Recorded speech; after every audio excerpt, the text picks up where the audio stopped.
Hey, I'm Paul Martin Jr. I'm from New Orleans, Louisiana. I grew up poor, and in my life,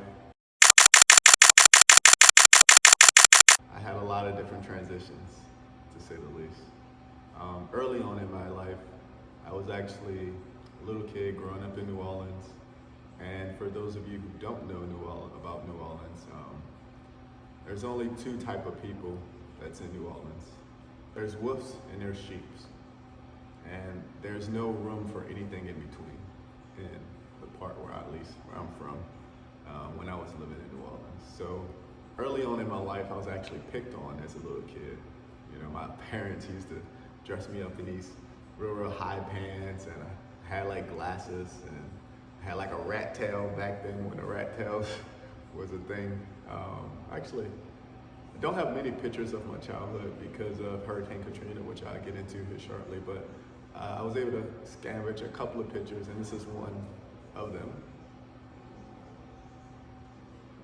So yeah, you can see I was pretty much a nerdy kid, or not necessarily a nerdy kid, just was definitely picked on.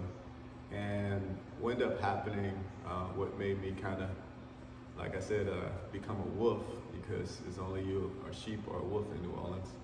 And you know, I just got tired of being picked on. And then I had so I went to a school at the time where, you know, just was a cool school to go to if you was growing up where I was from. But it was massively different than the school I was a part of later on in my life. So in my elementary school, everybody had to get pat down. They had to check our book bags. We had to take off our shoes, walk through a metal detector just to get into the school. And they had gates around the school as well. So in my eyes, it was kind of like, you know, looking back on it, it's kind of like juvenile almost, you know. But the reason they did that is because a lot of the school kids and elementary school kids, they sold drugs, and they also brought guns to school. So, you know, like that's the reason they would do that. So in that environment, you have to choose who you want to be. You have to choose between a sheep or a wolf. And what ended up happening is, as I kept getting picked on, one time in my family, if we were getting picked on and our parents knew about it, they'll actually take us to the school and make us fight and defend ourselves, stand up to whoever the bully was. So there was times in my life where that happened. And eventually, you know, I started to, you know, say enough is enough. You know, I'm not gonna be a sheep, you know, I'm gonna be a wolf. So I started to grow into exactly what the environment cultivates, if you will. Like, it was looked down upon if you smiled. It was looked down upon if you didn't defend yourself, you know, because other people see that as a sign of weakness. So I remember like times I'll be in like the lunch line. I was one of my friends at the time. As I started to kind of like, you know, adapt to the environment. One of my friends, you know, like in New Orleans, is kind of wild. It was a kid, he basically was looking at him in the lunch line, you know, and that's one of the things, you know. He was like looking at him, some random kid was just looking at him, maybe not even looking at him, looking in his direction. And he basically started beating the kid up, you know. It's like, what you looking at? And they start fighting and stuff like that. And it's just kind of like, to paint the picture of what my elementary school was like. That's kind of the environment it was. And all the kids, not all the kids, but most of the kids, the ones who was wolves, they fought the teachers, you know, stuff like that. So it was definitely a different environment to be a part of as a young kid. You know, I grew up there. So the natural occurrence that happened was I basically learned to not have sympathy. For a long time in my life, I didn't have sympathy for others, and I just wasn't really, I didn't feel all of the emotions that most people feel, because those emotions was a sign of weakness. So if you wanted to be a wolf, you had to suppress those emotions. So that's kind of how I grew up in New Orleans. We grew up very poor. My mom did everything she could. She worked 3 jobs. just to provide for us. It was me, my older sister, and my younger brother. We would kind of like just scavenge and try to like find things to eat around the house. Just putting things together because we never had nothing that matched most of the time. So we'll like get some peanut butter, just eat this peanut butter, or we'll do like chili and rice. By the way, it's disgusting, but chili and rice, or something just to put on our stomachs to pass time, because we didn't always have things to eat at the house. There were several times where the lights was off and we had to like light candles for electricity, or the water was off and we had to, whenever we knew the water was gonna go out, we'll put like a whole bunch of water in the tub, and then we'll have that last us, and that's how we'll basically use our, clean ourselves. We'll just kind of like take a little wash off and stuff like that. So, it's quite interesting. It was definitely a different environment to grow up in and experience. And then fast forward, Hurricane Katrina happened, and that's actually the reason I ended up moving to Texas. So around that time, I remember that night, everybody seemed a little unease. Again, I was really young at this time. So it was like everybody was really unease. I can kind of feel the tension as a young kid. And my mom, I remember going to my mom and saying, hey, we should probably leave. Sound like this, it's pretty serious. My mom was like, boy, we don't got no money to leave. Go lay down and go to sleep. You got school in the morning. And I was like, okay, So I went to sleep. And then my mom wake us up probably like 3 in the morning, I think, or 4 in the morning, sometime in the morning, and wake us up and be like, hey, grab 3 outfits, we'll be back.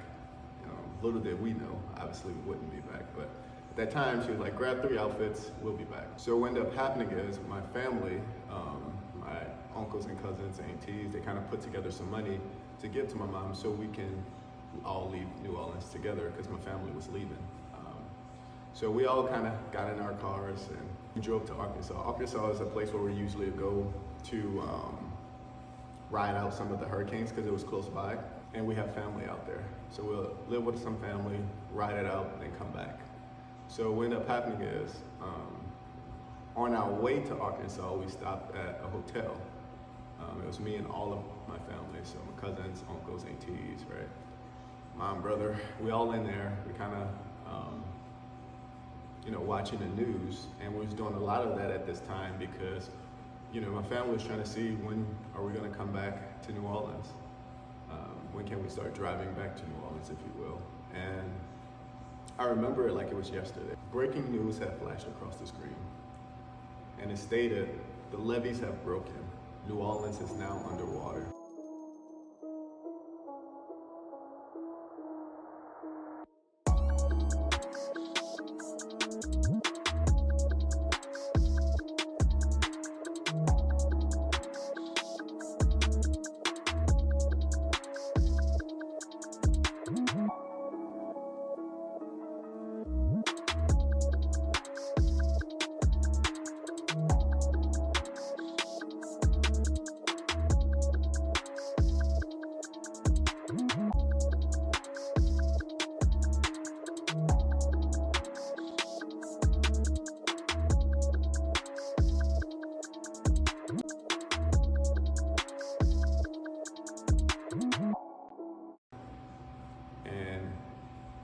Me still being a young kid, I'm just like looking around the room, and I looked at all my uncles, aunties, mom, right? And they were all shocked.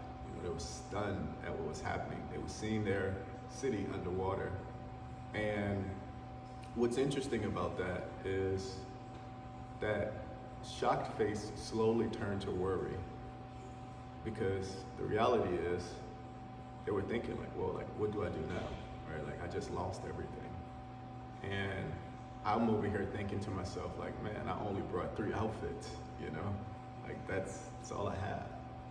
And, we kind of just looked around and was like, okay, and then we went to Arkansas to my other family. So we continued our trip that next day, went to Arkansas, seen the family, and just to paint a picture, I actually never left outside of New Orleans. So New Orleans was all I knew.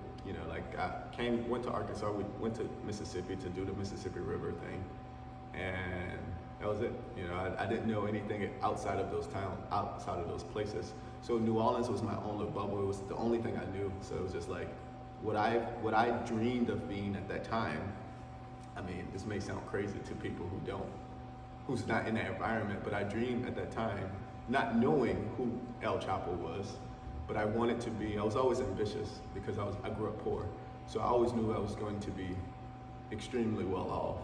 It was just like, which route I was going to take, I guess. Looking back on it, I mean, I guess that's primarily what it was. So I was always ambitious. So I was like, hey, I want to be the boss of a drug place. Like I want to be the leader of a drug organization. So that was the goal when I was a young kid. And that became a thing because that was all I was around. That's all I seen. It's like people killing people and people selling drugs to make money. So when you're in an environment and that's all you see, especially being a young kid, that's all you know. So for me, it was normal, right? Outside looking in, it may not, it's not normal, but for the people who's actually in that lifestyle, I mean, it's just like, this is life, right? This is just what it is.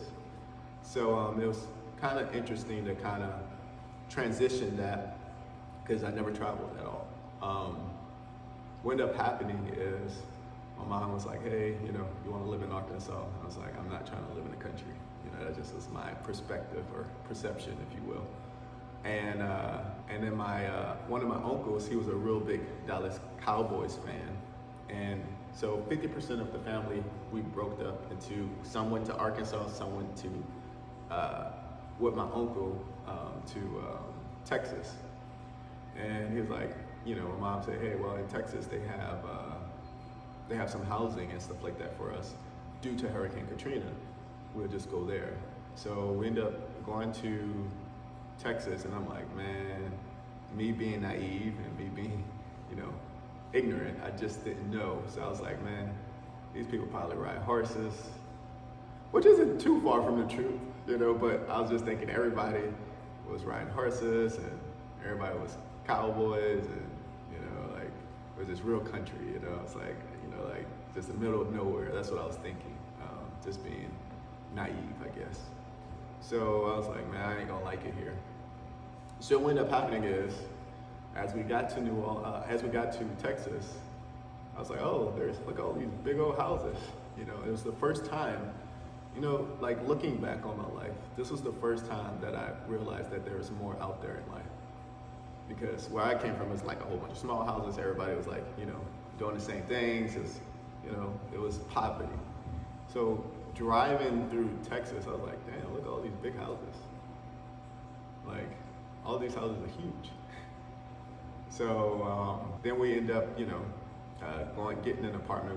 We start to live in Grand Prairie. So when I first moved from New Orleans after Hurricane Katrina, I moved to Grand Prairie.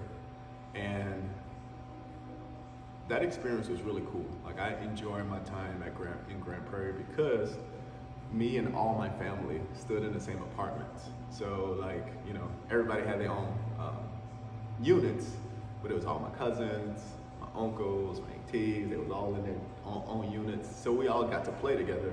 But all of us being from New Orleans, we've seen the world differently than most Texas people at the time. So, like my family, it was a interesting transition. I remember when I first walk into school, I was looking around the school, and I was like, oh, y'all not gonna check me? Because they didn't check to see if I had a gun on me or anything, right? They didn't check to see if I had drugs on me or anything like that. I was like, oh, y'all not gonna check me? I was like, okay, cool, right? And then I realized that they had cameras everywhere. I was like, there's cameras everywhere. I was like, you can't get away with anything in this school, right? This is what I'm thinking, just not knowing any better, right? Because in New Orleans, we didn't have cameras. So it was quite interesting, just to kind of, that little transition. So it was a lot of ISS, a lot of fighting,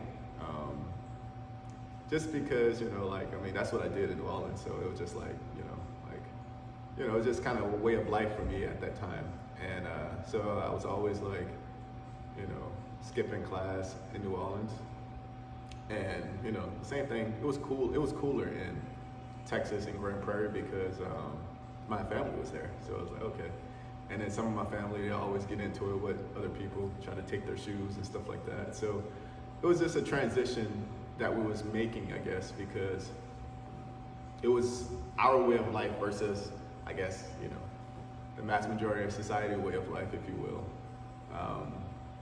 It's quite interesting, you know, looking back on it, it was like, you know, I can see how I was starting to kind of like see more in my life. You know, just to kind of put it in perspective, like my cousins, they used to, this might sound bad. I'm gonna be vulnerable, whatever.